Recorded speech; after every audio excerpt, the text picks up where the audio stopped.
how have you managed the rumors? How have you managed all the chatter out there that suggests that you may not have been back? Well, it's been 4 years in a row, John. That's been the strangest part. This is kind of an You're ongoing, the as you Walter know. Alston of you're Walter Alston now, 1 year contract. And that's fine by me. But I just, and Rogers' policy, as you know, at Sportsnet, they don't want to discuss contracts about anybody. So as a result, they're not going to come in and step in when a erroneous report is offered. And I just, it's tedious to have to go around the rest of the summer answering that question. And are you back? Yeah, I'm back. But I mean, honestly, John, it just sort of comes with the territory. The question all my life was, how's your buddy and where's Don? And, I answered that question time immemorial. And now it's lately in the last 5 years, really since Don left. I don't have to tell you that was sort of a flipping point in terms of making it a conversation for me, ongoing conversation. So you just kind of roll with it. And I was saying to you off the air before we even started, I had been reading the story of Peter Gammons, the legendary baseball writer who'd suffered a brain aneurysm and survived through the help of a nurse at Cape Cod. And the best way he was ever described was he had an eternal sense of, I think it was Theo Epstein described him this way, a sense of justice. So you have to have in our gig, you and I have to have a sense of justice, and reporters are going to seek scoops. Can't blame them for that. And people are going to take sides on what the show should look like. Can't blame them for that. People have the power, and so they should. So no big deal in the end. I'm long into my career, and I was a referee too. So when you're a ref, you learn that half the people love you, half the people hate you on every call. Well, one of the things that we both have learned over the years, you better listen to answers before you ask the next question. So you have mentioned him. Are you and Don speaking? Sure.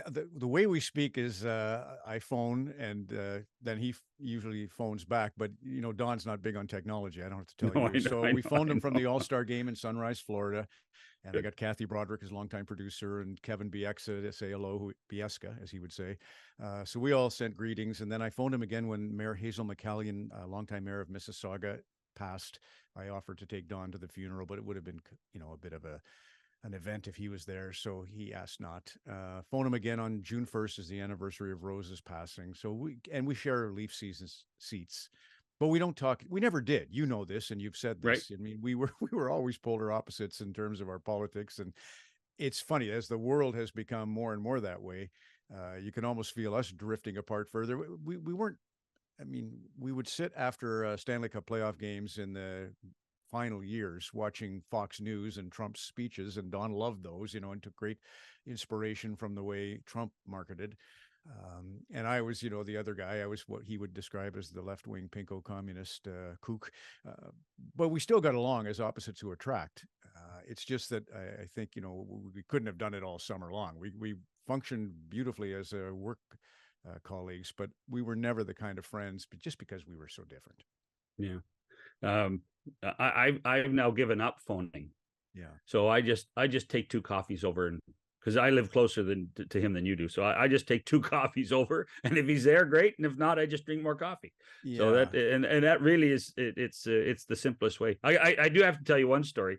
We had Marty Walsh on in the middle of June on the show, and off air.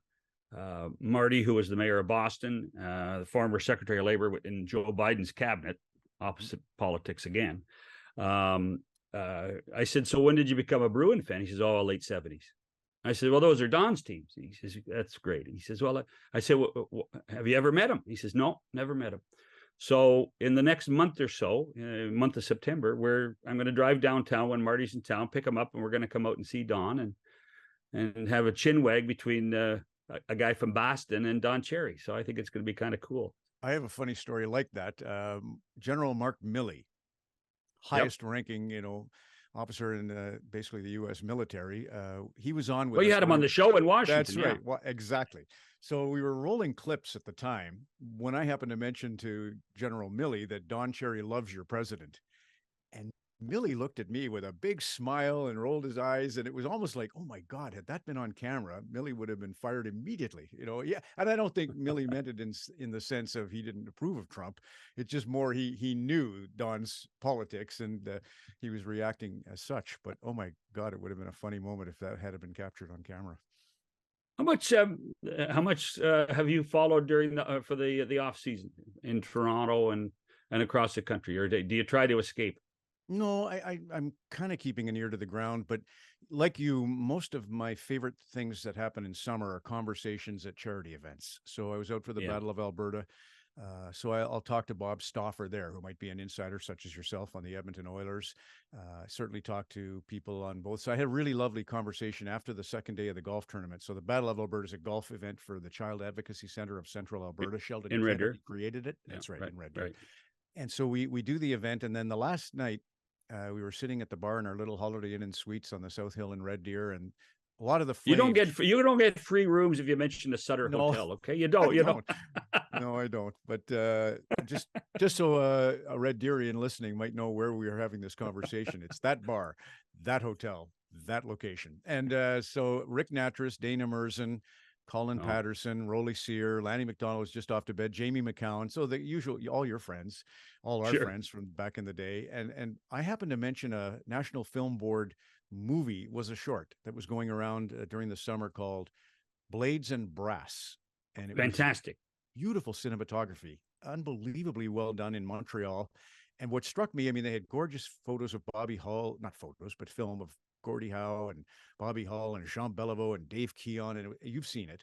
But the Mhm. thing that jumped out at me the most was Jacques Laperriere was incredible, fending off all these greats. He would just stick on puck and great positioning. And I'm going to do a pack on it, and I'll give it to Kevin Biex or Jennifer Botterill or Kelly. But it was incredible to see that from 1967. And of course, Rick Natras was drafted by the Montreal Canadiens, played against Calgary in the 89 Cup, and or for Calgary, sorry, in the 89 Cup.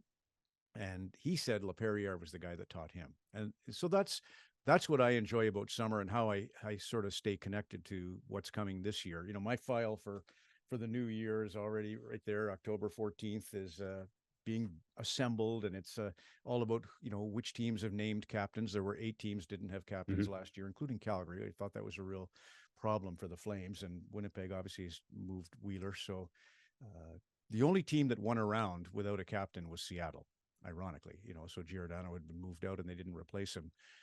Their coach, Dave Haxtell, former captain of the Red Deer Rustlers. So anyway, just talking like you, we went to the Smile Zone event and at Lionhead Golf Club in Toronto. I saw Ryan McLeod twice at the National Bank Tennis. He was playing ball hockey with He Kadri. loves that tennis tournament. Yes. I talked to Ryan about the tournament during the season in Edmonton. Yeah. And I say, well, when you're coming home, are you going to go to the tournament? Off for sure.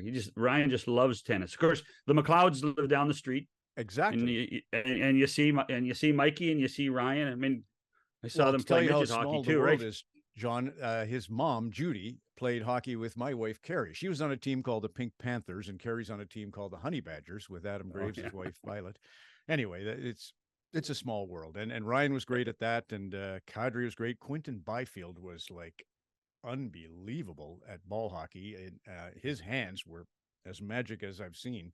So I don't know if that's going to translate into a big season, but Ryan was good there. And then he was good at a hockey game we did in Brampton for Mayor Patrick Brown to raise money for a second hospital in Brampton.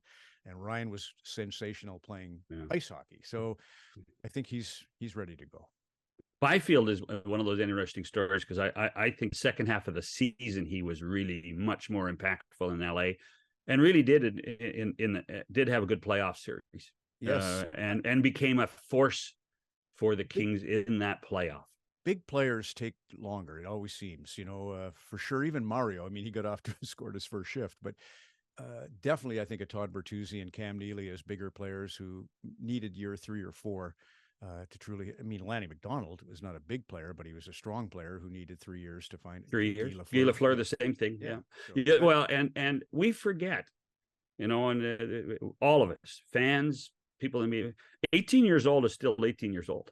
yeah. And and I know you find this hard to believe, but some people mature at at different times in their lives. Well, you had a good conversation with Doug Armstrong recently on the podcast, and Yeah. he said he's reading Generation Z, and he's trying to understand youth. But he said Right. one thing that hasn't changed, John. This is Doug Armstrong, GM of the St. Louis Blues, to John Shannon, saying one thing that hasn't changed is the maturation is about the same. You know, a player at 3 years, a player at 5 years, a player at 10 years, that hasn't changed, even though maybe ethics and ideals have changed for the younger generation.